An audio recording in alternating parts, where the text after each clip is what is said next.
I knew my family wasn't perfect growing up, but until my father died, I had no idea how deep the fissures would go. His passing destroyed the little equilibrium we had, not simply leaving the whole. I was left to fend for myself and my brother Damon, while my younger sister Nancy was the golden child, lavished with love by our mother. We had to learn to accept the intolerable favoritism until Nancy's sense of entitlement escalated. Damon believed it was only right that I get her an opulent penthouse after I stepped in to assist him with his medical bills. The sheer chutzpah was astounding. What ensued was a violent altercation that broke the few remaining connections between us. However, I was forced to return to the pandemonium for the final time after a startling revelation regarding my family's business, just when I believed I was finally free. Our spoiled sister caused our family to grow apart after my father passed away, and now that I'm helping my brother with his medical bills, she demands a house. To put it simply, Nancy was and always has been the golden kid, especially in my mother's eyes. Dad had some wisdom, and he'd occasionally urged Nancy to cut it out, but he gave her far more liberty than Damon or me. Mom, forget it. Nancy was what my parents affectionately called a surprise. She arrived much later than Damon and me, and I firmly believe that the age difference played a significant role in the special treatment she has received since she was able to walk and talk. It's difficult to pinpoint exactly how it manifested, but it was everywhere. More attention, a larger presence, constant praise, and basically more of everything wonderful, even as she misbehaved. Growing up in the shadow of a beloved brother is a particularly horrible experience that makes you feel inadequate, no matter how hard you work. You start to believe that no matter how hard you work, you'll never be as good as others. The most hurtful part was Mom's outright refusal to acknowledge her bias. If Nancy said something cruel, and trust me, she was skilled at it, Mom would ignore our hurt feelings and say that we were overly sensitive or that Nancy was joking. But it was never a joke. You could see it in Nancy's eyes in the small, satisfied grin she would give us. I remember a time when I was about 12 years old, and I was quite excited about new clothes. Nancy took one look at me and exclaimed, "It makes you look even whiter." Mom simply laughed and said, "Oh, Nancy, don't be silly." But I felt my face burn with embarrassment. This was a recurring pattern. Our family seemed to be divided into two teams, Mom and Nancy against the world, and Dad Damon and me, who were always on the defensive. Even Dad wasn't a reliable teammate. He would frequently switch sides, presumably to keep the peace. What kinds of activities did Nancy engage in?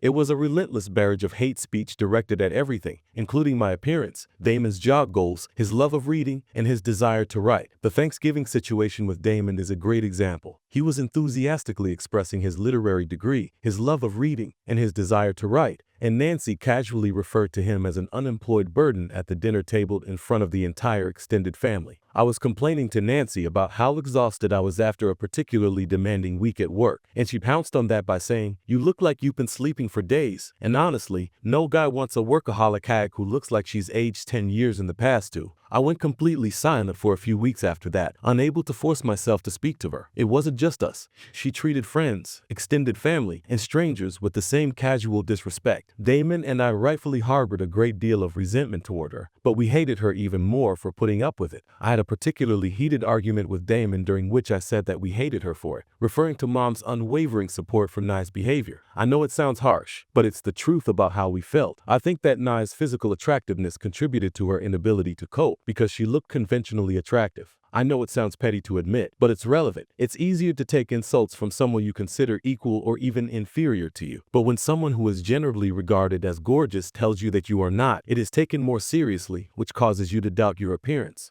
I started to doubt my own appearance and worth looking back on with the help of therapy and hindsight freelance graphic design, but it was more of a hobby than a career, and she relied heavily on our parents for both financial and emotional support. Perhaps she denigrated others to make up for her own perceived shortcomings. Until we were 25, however, things drastically changed. Our father passed away 8 years ago, and although he wasn't perfect and certainly put up with Nye's behavior more than he should have, he was the one who occasionally tried to mediate to keep things in balance and preserve some semblance of order. His passing destroyed their fragile relationship, and Damon and I started to drift apart from Mom and Nancy. We still see them at large family gatherings, the occasional holiday, and maybe Christmas, but only on special occasions if we felt like it wanted to. We could make that phrase our motto, and then we made the conscious decision to actively avoid them. I like the wall, as I've learned to call it, because it provided a much-needed barrier that reduced exposure to NY's attacks and witnessed Mom's angry enabling. Initially, after Dad's illness and eventual death, we made real attempts to maintain communication, feeling obligated, but those attempts were really strained. During those brief contacts, Mom would almost always say or do something that reinforced our need for distance. She would make some lovely remarks about NY's non-existent successes, or subtly critique our choices, reminding us of why we were pulling away in the first place. One particularly awkward Christmas meal was when Mom spent the entire evening praising Nye's creative talent, putting on display some really awful drawings Nancy had allegedly done for a big client who turned out to be a distant cousin. At the same time, she entirely ignored Damon's recent promotion and my successful completion of a big assignment at work. This served as a stark reminder of the dynamic we were trying to avoid, and I eventually began making excuses that got more complicated. We were overworked, had prior commitments, and were coming down with something to avoid spending time with them. We realized that the emotional cost of those contacts far outweighed any felt familial obligation. Damon and I had a tacit, unspoken agreement that we both acknowledged the dysfunction and implicitly agreed that distance was the best option. As the CFO of a successful company, I offered to help Damon with the bills. He initially declined because he is a fiercely independent person, but I persisted because I didn't want him to spend his savings just as his magazine was ready to launch. Mom and Nancy made no real effort to keep in touch. They weren't constantly calling and begging us to come. The decision to drift away was mutual and unspoken. We were all financially stable, so there was no practical reason for frequent interaction. Silence was a relief. He needed a lot of physiotherapy, and I even had to pay for a full-time nurse to help him recover. To me, this was a clear decision that wasn't about the money, but rather about helping my brother, whom I truly cared about and wanted to succeed. This charitable gesture unintentionally set a dangerous precedent in Nancy's and my mother's minds. A few weeks later, Nancy called me and left me in disbelief. It was so bold and strange that I thought she was kidding when she said she wanted to buy a penthouse apartment. Not just any apartment, but a penthouse, and that she needed my financial support. She justified her absurd request by saying that she was embarrassed to still be living with her mother at the age of 28, and that since I had helped Damon, it was only fair that I also help her. That she'd only had enough money to cover half of the cost of this opulent apartment made my initial reaction a mixture of shock and boiling rage. We'd hardly ever spoke, and when we did, it was usually cut short by Nye's insults and animosity. Now she's asking for a giant sum of money. It's unbelievable that we haven't had a real meaningful conversation in years. She built herself as a freelance graphic designer, but it was more of a pastime than a legitimate career. She had no formal education, no degree, and no portfolio to show. She had created a couple of posters for Dad's firm years ago, but they hadn't been used. She pretended to have a list of exclusive clients, but they were mostly family friends. I was drawn to Mom's constant pressure, so I told her bluntly that I couldn't support her expensive lifestyle. I suggested, perhaps harshly, that she think about finding a real job if she wanted to buy such pleasures. I know it wasn't the most polite response, but I was honestly shocked by her entitlement. She took my refusal poorly, as one might expect, and went on a furious diet, accusing me of being biased against Damon. She screamed about how I had readily helped him with his medical expenses and that it was my duty as the eldest sibling to support her as well. She entirely ignored the fact that Damon's situation was an actual emergency, while hers was a self-induced desire for luxury. I tried to remain calm, but my patience was wearing thin, so I repeated my refusal. I was so disgusted by her entitlement and complete lack of self-awareness, as if she really thought she deserved this penthouse just because she was my sister. The conversation quickly descended into a full-fledged argument, with Nanny's voice getting close to hysterical. She called me back multiple times, but I ignored each call. It was clear that our relationship, or whatever semblance of a relationship we had, was entirely transactional for her. She only contacted me when she wanted something, showing no regard for my feelings or the years of awkward silence between us. It was exhausting, and it was not surprising that the drama did not end with Nye's rage. My mother called me next, and the conversation was much more vexing. She started off by complaining in a whiny, passive-aggressive manner about how unfair I was to Nancy and that I owed them anything because of my upbringing.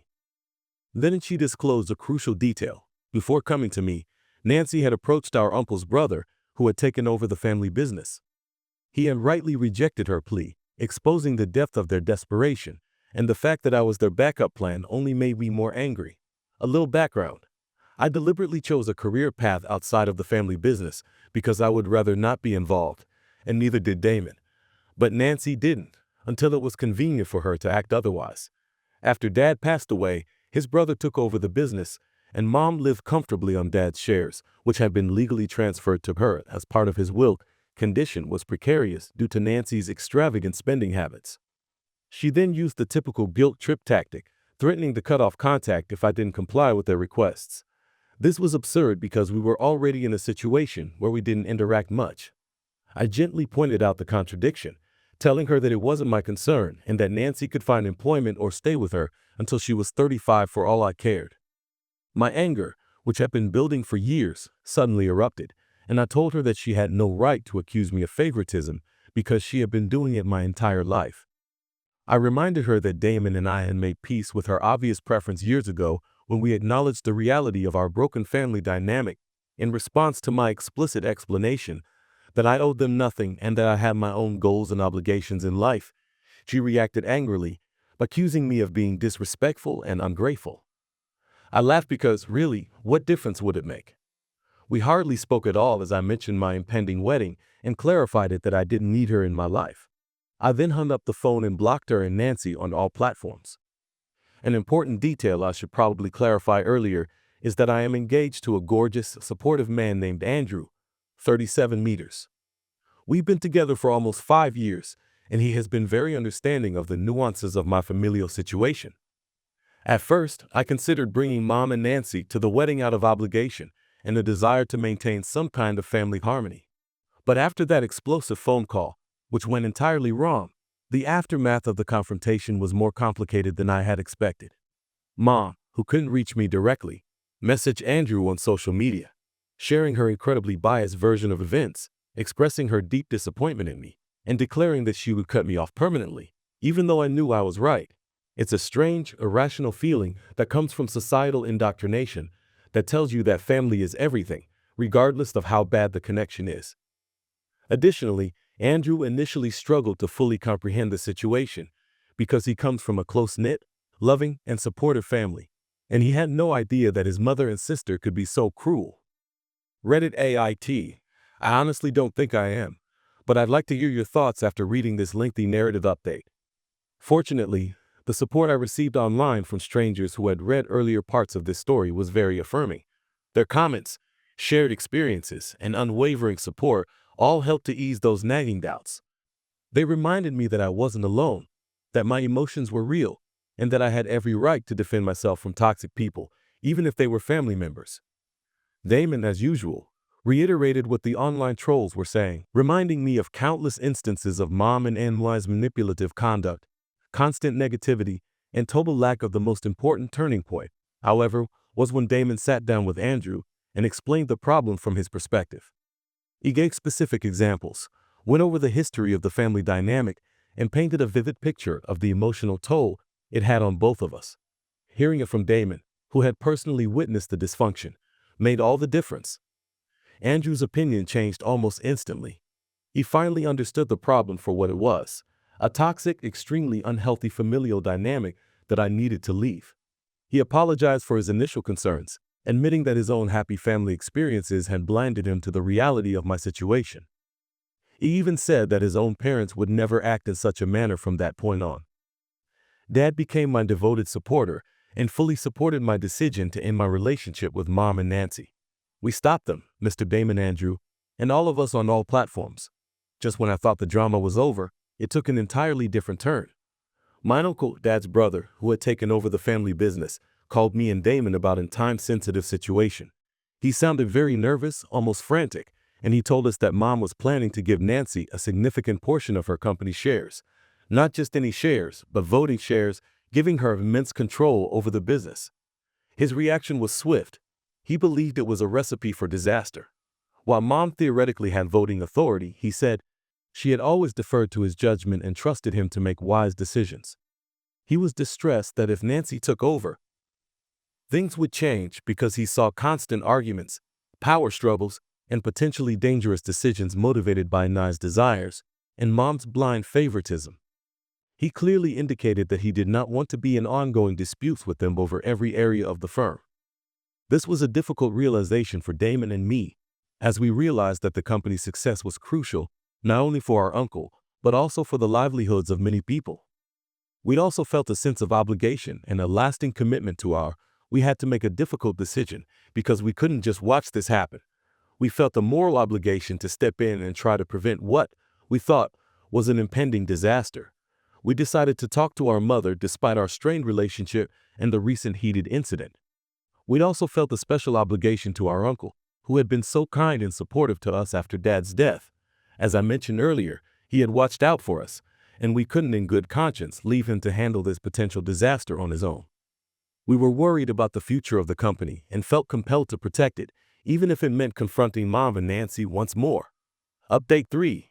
The confrontation we braced ourselves for, and we went to see Mom, expecting Nancy to be there, and that her presence would make the conversation exp possibly more. Mom initially employed a tactic of stony silence, refusing to acknowledge our presence or concerns, and then she changed tactics, claiming that we had no right to meddle in her decision and that she had no desire to engage with us.